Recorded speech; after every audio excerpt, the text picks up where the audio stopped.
आज के इस खास विश्लेषण में सीधे मुद्दे पर आते हैं। स्कूल खत्म होने और भविष्य की शुरुआत के बीच का जो फासला है ना, वो अक्सर किसी भारी आइडेंटिटी क्राइसिस जैसा लगता है। हर साल लाखों युवाओं के सामने यही कश्मकश होती है कि आखिर आगे क्या किया जाए। लेकिन सच मानिए, ये कोई घिसी पिटी फॉलो योर पैशन वाली बात नहीं है। हम एक बहुत ही प्रैक्टिकल रणनीति पर बात करने वाले हैं, जो इस पूरे सामाजिक जाल को तोड़ने में मदद करेगी। अब इस स्थिति पर गौर करना बहुत जरूरी है। सोचिए, एक क्लासरूम का माहौल है। सामने एक कॉलेज या जॉब का एप्लीकेशन फॉर्म रखा है। उसे देखकर जो पेट में अजीब सी घबराहट होती है ना? ऐसा लगता है मानो बस यही एक कागज का टुकड़ा पूरी जिंदगी का फैसला कर देगा। ये सच्ची में बहुत बड़ा मेंटल प्रेशर है। लेकिन असलियत तो ये है कि एक फॉर्म से पूरी जिंदगी तय नहीं होती। यहाँ असली सवाल ये है, लोग अक्सर वही चीजें क्यों पाना चाहते हैं जो उनके दोस्त चाहते हैं? ये जो भीड़ के पीछे भागने की आदत है, असल में यही सारी घबराहट और इस क्राइसिस की सबसे बड़ी जड़ है। ठीक है, तो चलिए इसमें थोड़ी गहराई से उतरते हैं। इस पूरी उलझन को समझने की सबसे बड़ी चाबी एक मनोवैज्ञानिक सिद्धांत है, जिसे मिमेटिक डिजायर कहते हैं। अगर आसान शब्दों में कहें तो इंसान जो कुछ भी चाहता है, उसका एक बहुत बड़ा हिस्सा बस उसके आसपास के माहौल की एक कॉपी होता है। यानी व्यक्तिगत इच्छाएं पूरी तरह से स्वतंत्र नहीं होती। अगर लगता है कि कोई खास डिग्री या नौकरी सबसे बेहतरीन है, तो ज्यादातर मामलों में वो विचार भीतर से नहीं आता, बल्कि समाज या दोस्तों से लिया गया होता है। ये सुनने में थोड़ा कड़वा लग सकता है, लेकिन ये बिल्कुल सच है। आज के समय में बहुत से युवा वयस्कों का अपना कोई ओरिजिनल प्लान नहीं होता। जाने अनजाने में बस एक लिखी लिखाई स्क्रिप्ट फॉलो की जा रही होती है, जो सोशल मीडिया और डिजिटल फीड्स ने थमा दी है। जब स्क्रीन पर किसी इन्फ्लुएंसर की ग्लैमरस लाइफस्टाइल दिखती है या किसी परिचित की नई जॉब का अपडेट आता है, तो दिमाग तुरंत उसे कॉपी करने की कोशिश करता है। ये बिल्कुल ऐसा है जैसे बिना सोचे समझे किसी और की लिखी कहानी में कोई अपना किरदार निभा रहा हो। अब इस स्लाइड के बारे में जो सबसे दिलचस्प बात है वो ये है कि मिमेटिक डिजायर को एक दिमागी वायरस की तरह देखा जा सकता है। चलिए इसे एक उदाहरण से समझते हैं। मान लीजिए किसी दोस्त ने बहुत ही महंगे और ट्रेंडी जूते खरीदे हैं। उन्हें देखते ही मन में उन्हें पाने की एक तीव्र इच्छा जाग उठती है, और ये इच्छा इतनी हावी हो जाती है कि ये बात दिमाग से निकल ही जाती है कि वो जूते शायद पैरों में फिट भी ना बैठे या चलने के लिए बिल्कुल भी आरामदायक ना हो। ये वायरस बिल्कुल ऐसे ही काम करता है। ये लॉजिकल सोच को बंद कर देता है। करियर के चुनाव में भी बिल्कुल यही दिमागी वायरस पूरी ताकत से काम कर रहा होता है। और ये स्लाइड बहुत ही शानदार तरीके से असली और नकली लक्ष्यों के बीच का अंतर साफ करती है। एक तरफ हैं ऑथेंटिक गोल्स, यानी प्रमाणिक लक्ष्य, जो किसी की अपनी क्षमताओं और स्वाभाविक रुचियों से विकसित होते हैं, और दूसरी तरफ हैं मिमेटिक गोल्स, जो सीधे दोस्तों या सोशल मीडिया से कॉपी किए गए हैं। जब तक इन दोनों के बीच का फर्क साफ नहीं होगा, सही दिशा में कदम बढ़ाना बहुत मुश्किल है।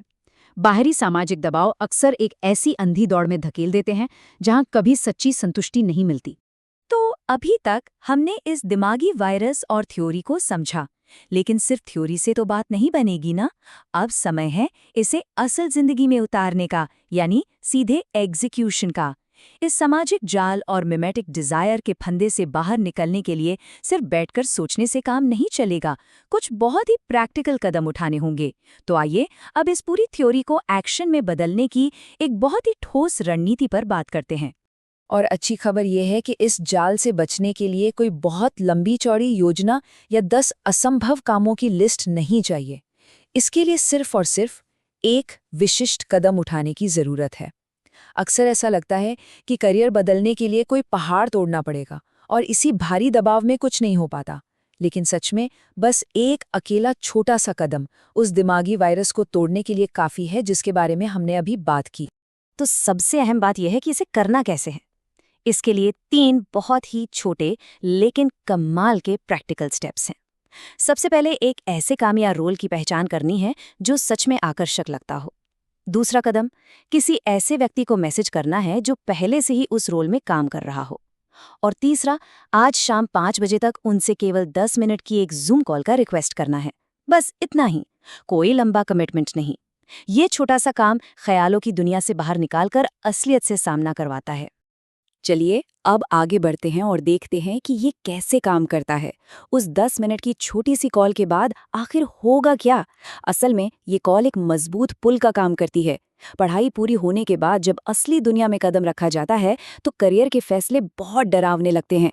लेकिन ये छोटी सी बातचीत उस डल और भारीपन को काफी हद तक खत्म कर देती है। इससे ये समझ आता है कि किसी भी रास्ते को हमेशा के लिए चुनने से पहले उसकी जमीनी हकीकत जानना कितना आसान और जरूरी है।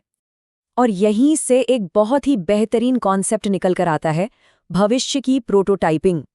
जैसे कोई भी मशीन बनाने से पहले उसका एक छोटा प्रोटोटाइप टेस्ट किया जाता है, वैसे ही करियर का भी प्रोटोटाइप बनाया जा सकता है। इसमें कॉफी चैट जैसी छोटी मुलाकातों का इस्तेमाल होता है।